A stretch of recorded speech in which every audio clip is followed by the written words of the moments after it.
All right. Last month in January, we were working on how to get clear on who we are, our gifts, how we integrate with the world. First, claiming our space, getting into our space. Then how do we deal with supporting our brothers without leaving our space? And then the power of sharing and how our light grows when we share. So that is what we were working on in January. And we're on a program here. February, we want to now start realizing how do we integrate with God while we are doing these things, right? So for those of you that may listen to this in the future, we've had a weather issue at Georgia. So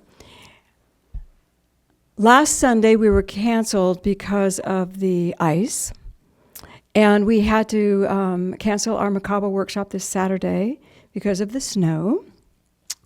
So, integrating with God, we worked all week long, so it was just weekend to weekend. Didn't miss a lick. So, integrating with God. There was last week and was again this week a pressure of watching the news. What is happening? Where is it happening? Are we okay? Is it coming? They were saying 3 to 5 inches, which in Atlanta, that paralyzes us if that really had happened in the city. Because we've all lived through it before. Well, some of us have that are seasoned, lived through it. But there was a pressure of needing to be aware of race consciousness, needing to be aware of weather consciousness, needing to be aware of what is safe, what is not safe. Did you guys go through it? And the whole time we're praying, God, your will be done, God, your will be done. What's happening? God, what's happening? It was a very stressful moment for us. And then Patrick and I had to make the decision about the Merkaba class, which we had scheduled on Saturday. We had 15 people that were coming from different parts of Atlanta, all of them. So I started getting texts in the morning. I'm snowed in up here. I have a problem over here. And I said, honey, we've got to figure out what's going on. And we called, and only 5 of the 15 could come. So rather than whatever, we canceled it. We canceled it because of the energy that was being brought to us and for the safety of our class. But here's what I went through. Patrick was fine. I was more concerned about where the people were, and it was very hard to get to a space where I could hear God. Even from the moment I woke up, I'm getting texts and stuff. I'm going, okay, Father, Mother God, what do we do? What was before anything else? All the details came through. What do we do? What we do? And I hear all this energy. Cancels, go, da, la, la. It was back and forth, back and forth, back and forth. And it's like, okay, I'm just trying to get to God. Okay, let me get to God. Let me go look at the news. Do you hear me? Do you ever do that? Get God. I'll be back in a minute, God. Let me go check this. Okay. God, I got more information. Okay, God. Okay, let me check out somebody else is calling. Okay, God. You hear? It was a massive example of being distracted to the point where I couldn't hear my guidance, which is not healthy for me, but it is a state I think that a lot of us deal with. When this is what Spirit, the words I was given, I was so concerned, it was very hard to get to the space where I could hear God. Circumstances began to guide my decision. Now, and this is what Spirit wants us to know. True guidance would have incorporated all of the needed data. God knows what's happening. If I had gotten to the point where I could just sit. Because the minute we canceled it, you know what I did? Patrick, did we do the right thing? I don't know if we did the right. Maybe we should have done it for the 5 people who could have come. You know what I'm saying? But then the snow started that afternoon, and it was probably, I know it was for the best. But when we are asking Spirit for guidance, that information of everything that is going to occur for all involved is considered in Spirit. I don't have to hither and yon. If I can just get to that space where I can hear, it would have been yes or no, go or stay. And I would have been able to trust that every single detail of every single person's life will be supported by the decision that is coming. I am in my right and perfect place. They're going to be in the right and perfect place, and I am solid in that. Do you guys hear me? Now, have you ever experienced that kind of distraction before? Where you just, yeah, okay. Patrick had to live through it. All right. This is the thing. When we seriously are asking for what is true, if we can come to trust that what we get will incorporate everybody. And this is what Spirit said. Let me see if I can find it. When our central core is strong and we can stay connected to Source, we can guarantee ourselves that whatever decision we are drawn to will be beneficial to all concerned. It's going to benefit everybody. Win-win. As I am blessed, all are blessed. As I'm in my right and perfect place, all are in the right and perfect place. So we don't have to worry, God, is that just for me? No. If it is true for me, it is true for the participation I have in the whole. It's going to bless everybody. So we need to be willing to act, knowing that we may not see the payoff or we may not see why we're doing these things, but we know that we need to. There's always going to be some contribution to the whole when we follow our guidance. And I just have one story. I wasn't going to tell you, but I shall. Many 100 years ago, Patrick and I were planning a trip. A friend of ours and her husband invited us to go with them to some island. I don't even know which one, Cancun maybe, I don't know. We'd not been. So we said yes, it was great. Back in that day and time, how you got your tickets was you went to a travel agent. They had offices. You know how old this is, travel agent. And you buy your ticket and they plan the thing for you. And so it was all being set. So we went to the travel agent and I'm sitting and I'm going, no, we can't do this. In my heart, the guidance is no, you can't go. And I just looked at Patrick. I'm getting ready to hand the charge card. I said, honey, we can't do this. We can't go. I don't know why we can't go, but we can't go. And you know what he said? Okay. Okay. And I said, I don't know why. And I said to the lady, I'm crying. I looked at the lady and I said, I am sorry. We can't do this. And I called my girlfriend and I said, I am sorry. We cannot go. And she said, well, don't worry about it if that's your guidance, because she's very metaphysical. We'll go. You're fine. And I said, okay. And I was very upset because I was excited and blah, blah, blah. I don't remember which one, mom or dad. Honey, do you remember? His mom died when we would have been there.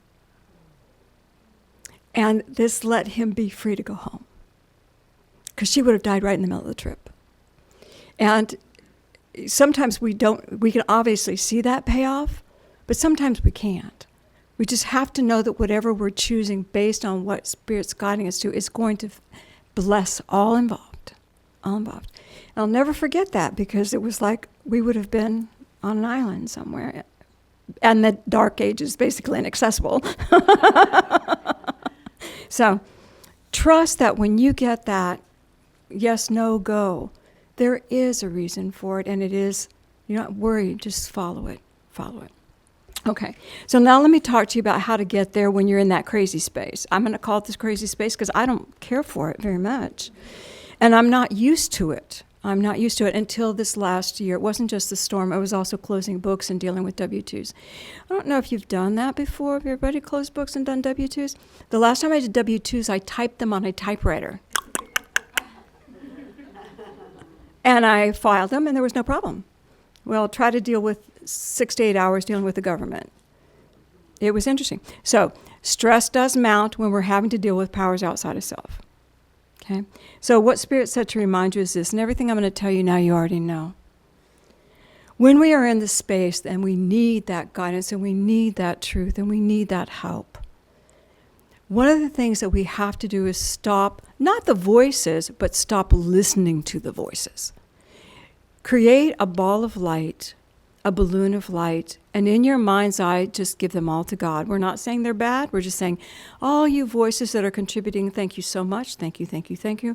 I'm going to put you in a ball of light, and I'm going to give you to the universe because I need to hear God. I've heard you. I know you're valuable. I'm just got to let you go. And then I need to hear God. And when you do that, you don't hear a booming voice in your heart immediately. You have to move into the stillness. You move into the silence.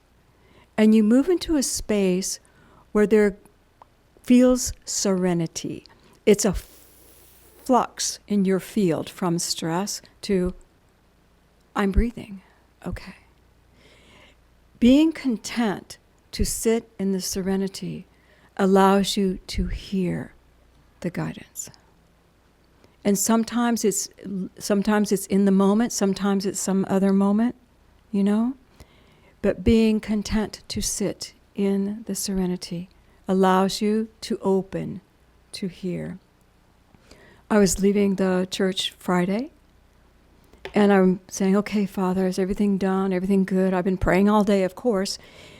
I turn around, I see the birthday cards. Okay, do I owe somebody a birthday card, God? I don't know. Do I need to take one for the weekend? I don't know. It's Friday. I'm trying to get home. I don't know. It's late. I haven't mailed the birthday cards for February. And it came just like that. You haven't done that yet, girl. Take them home and do them. Okay. But do you see how the guidance came in a moment when I was no longer, I had said, is there anything else I need to do? I asked. I was not thinking birthday cards. But it drops just like that when you have created a space in the serenity that morning or that afternoon. And you've stayed in connection with Spirit during the day. So, and sometimes when I'm praying, if you've ever been around me when I'm here working, especially during this last month with all the stuff, Father, Mother, God, help me, God, help me, God, help me, God, help me get through this. God, move. Blah, blah, blah, blah. Now, am I really listening? I'm throwing up that hidden hope prayer. Hope you're still there, God, because I got to go. Let's go. Let's get this stuff done. Blah, blah, blah. See? And that's okay, but is it really allowing me space to actually listen? If I said, Father, Mother, God, help me, let me breathe. I'm going to listen. Now I'm going to get at it. At least I've given a window to hear. Hearing is one of our greatest challenges. We all know how to ask, but letting ourselves sit in the moment to hear what Spirit would ask us to do, to have the answer to the question you posed. This is not God coming over you and going, hey, you got to do something for me. That does happen, but most of the time it doesn't. It's you asked it. Now be willing to hear. Be willing to hear what Spirit has to say. All right, so we're breathing in. In the Aquarian, chapter 40, Jesus is a young man, and it talks about him being in one of the temples, and that a radiant golden light surrounded him.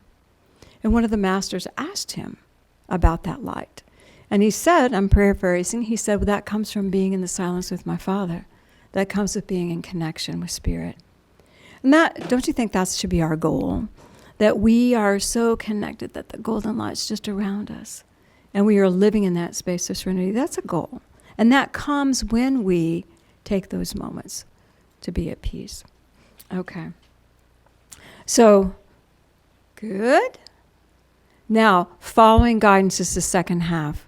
Ask and listen. Now we follow. When you ask and you get a yes or no, so is doing this very specific thing, Father, Mother, God, for my highest and best good? Yes or no, right? And you can actually feel. Those are quicker. You'll feel the yes. You'll feel your heart open. You'll feel something. Or you'll feel constriction. You'll feel silence. You'll feel something. And it's no doesn't mean not forever. It means not right now. That's how you learn. If you're really trying to school yourself, try with just a yes or no's all day long. What should I eat for lunch? Should I eat this for lunch or this? Not this or that, but this, yes or no? This, yes or no? Try to get in touch with your higher self and your guidance that way. The second thing is, when you ask things that are open, like, what is my next step? What shall I do about this? Spirit answers in very, very funny ways. I think that we're tested. I do, and I think that we're tested not to pass or fail, but we're tested how far are you gonna do it. You gonna do what you said? You gonna what? I was very, very young, 30, and baby, and I was had just gotten on the board of the church I was attending, my first metaphysical church that I was a member of. And I was, of course, their treasurer. Why? Because I did their books. I handled all their money. And the checkbook was lacking in funds. And they had no savings. And so I, being the totally emotional child that I am, said, Father, Mother, God, I just took over this job. I think the other treasurer left just in time because it's not looking good. God, I love this church. You got to help me. Got to help me. And I was just praying, Father, what can we do? What can we do? And it said specifically, I'm a baby now at metaphysics and really getting the directives like this. Put horns on it. What does this mean, put horns on it? God, what does that mean, put horns on it? Silence. Put horns on it. Okay, all right, I'm going to do something. We got a board meeting coming up. I had very little money. Very little money. I went to the little store, and I remember the story about Joshua fought the Battle of Jericho. Remember how he walked around Jericho and they blew the horns and the walls came tumbling down? I went to the Hallmark store. And I bought some little horns that you blow into, little Mickey Mouse horns. And I went to my council meeting and I said, guys, we don't got enough money. But this is what Spirit said, and this is what we're going to do. We're going to open the checkbook, and we're going to blow horns, and we're going to knock down all the walls that are keeping us from prospering. I had no idea. And we all blew horns. Of course, they were more mature. I'm a baby. I'm Samantha's age. I'm a baby. And they're more seasoned, but they laughed, they did it, we all participated, it was great. It wasn't a month later that someone donated stock to the church. And this is in 1986. You were really a baby. And that stock was valued at $70,000. And in that day and time, that money was enough to not only pay, but to ensure that church would thrive. And it was like, thank you, God. Did you think any of the members went, horns did it? No. But do you think doing the horns opened up their consciousness so that we could all join together to receive? Sure. Yes. And I laugh because I've never been told anything that obscure since. But it was like Spirit saying, you going to do it? You're going to be willing to make yourself a fool to do something cool. Like, oh yeah, I can do that. I can do that. So, your guidance will sometime ask you to do things that you wouldn't normally do, that are outside of your realm. Greeting someone you don't know, blah, blah, blah, blah. It could be something small. If you are guided to do it, realize that your contribution is going to affect someone. There's another scripture in here, 46, I believe. Jesus is in a foreign country, and there's been a storm in the seas, and all the sailors are dying. The storm is actually raging. And so a lot of people are going to their idols and praying while they can hear men dying. It's because that's their relationship with Spirit. And Jesus and the boys are out pulling people out of the water and trying to resurrect them, trying to heal them. So he's saving lives. And when it ended, he said, why did you go to your idol when God works through your hands, your heart, your mind? God works through the physicality of man. You are the hands and the heart and the mind of God. You had a service you could have done here.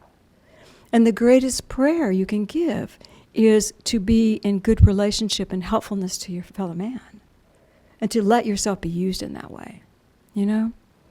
When we follow our guidance, we may look like not the normal person either. If the standard cultural thing is to go do that, we may look odd. But you do it. And you may be the silly person someone remembers 10 years from now that they saw doing something goofy. But the energy while you did it stuck with them. And they knew something was going on inside you. You know? We are all instruments of God's love. We are all instruments to contribute to the good of the whole. Listening to guidance and then taking that step. And I will tell you that it's been my experience that when you first start really doing it, you are asked to do silly things, brave things, like make yourself look interesting. But if you won't do that in contradiction to your cultural, personal behavior, how can you be a channel of God? You know, if you can't step out of what society tells you to be, how can you be different? How can we become that greater thing? So we listen, we ask, and then if you can't decode it, if you can't decode the message, some of mine are obscure to me, and it takes me a while to decode them. Like when I'm asking, what's my next step? And that's a prayer that I love to say, Father, what is my next step? I don't know what to do next. And I'm saying in my career, in my mind, the church, what do I do? And so I'll get the same message for a year until I really get it and become it. When your guidance is not always what you can understand, just record it. Even if you write down the same thing over and over again, just record it. I was literally told for a year, what's my next step? Breathe. Okay? What's my next step? Breathe. For a year. Just breathe. Just breathe. Me thinking, oh, they've got me on hold. Them, spirit knowing, she's got to calm down. She needs to center in.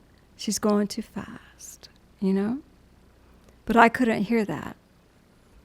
Just breathe. Okay, I'm breathing. All right. One of the things, I will leave you with this, that I really want you to hear. I have had the experience over this last month dealing with powers outside of self. The only thing that calmed me about the W-2s was God put a big old golden angel on it and said, don't you worry, we got it. And I said, thank you. Boom, I let it go. Had to trust. Got taken care of, but the angel had it.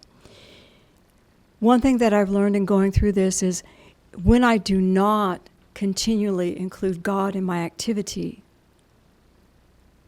I tend to feel a little less connected.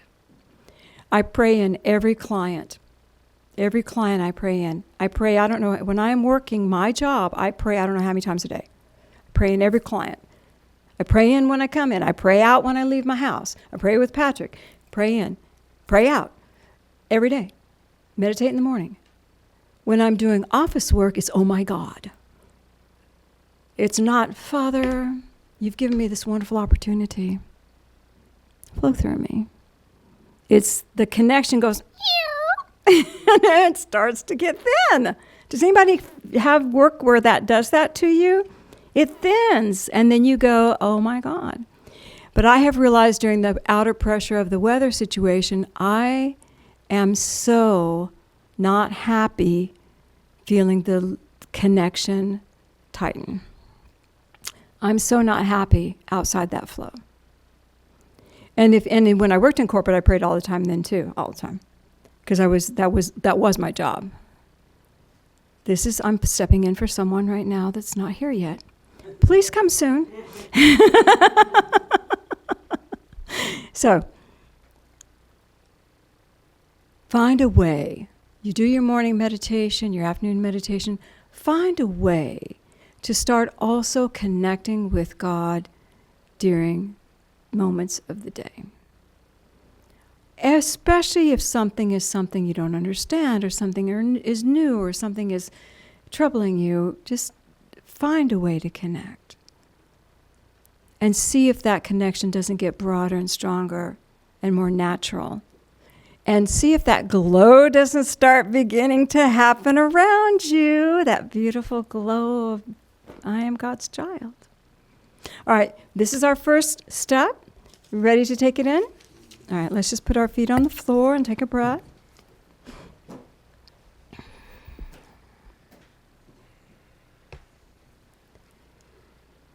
Father, Mother God, I ask that a beautiful calm of light come over everyone here.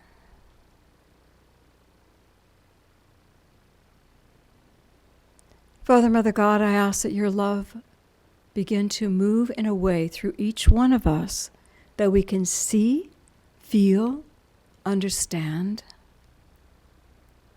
just to begin to feel oneness with you. So however you perceive it, open your heart, open your spirit. I am one with God. I am God's child, never separate. I am one with God.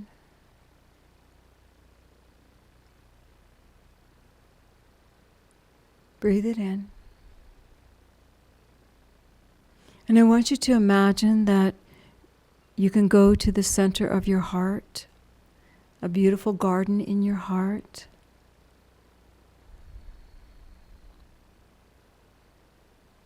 Imagine you can stand in that garden. You may feel Jesus Christ there. You may feel angels. It may just be you in the garden. It doesn't matter.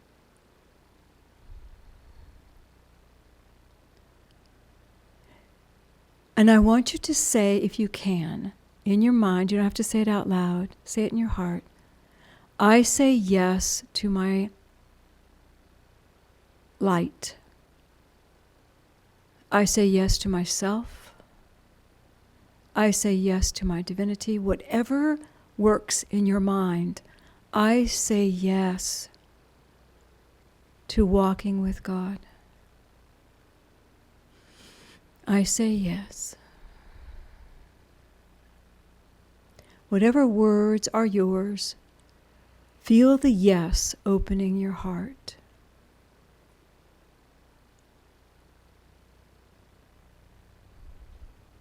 Thank you, God. Feel the yes. The expansion, the relaxation. This is your yes.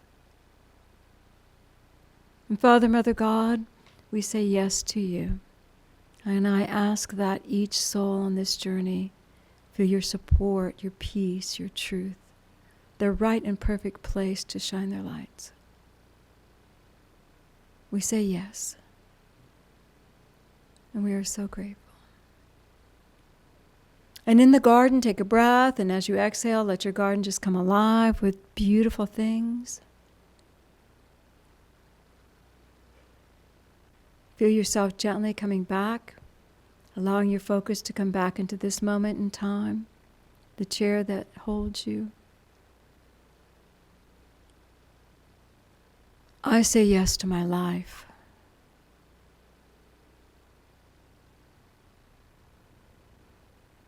And I thank you, God. And so it is. Breathe, and when you're ready, you can gently open your eyes.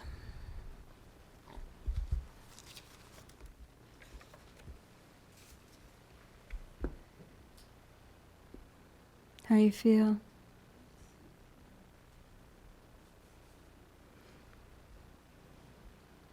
When Jesus would ask the people, the disciples, to join him, he would say to them, God has a mighty work for you to do. Will you follow me? And I think our Father, Mother God says that to all of us. I have a mighty work for you to do. Will you follow? And that mighty work is you being you. Being the light, being all you are. It's going to be a walk this week. Let's say, yay, God.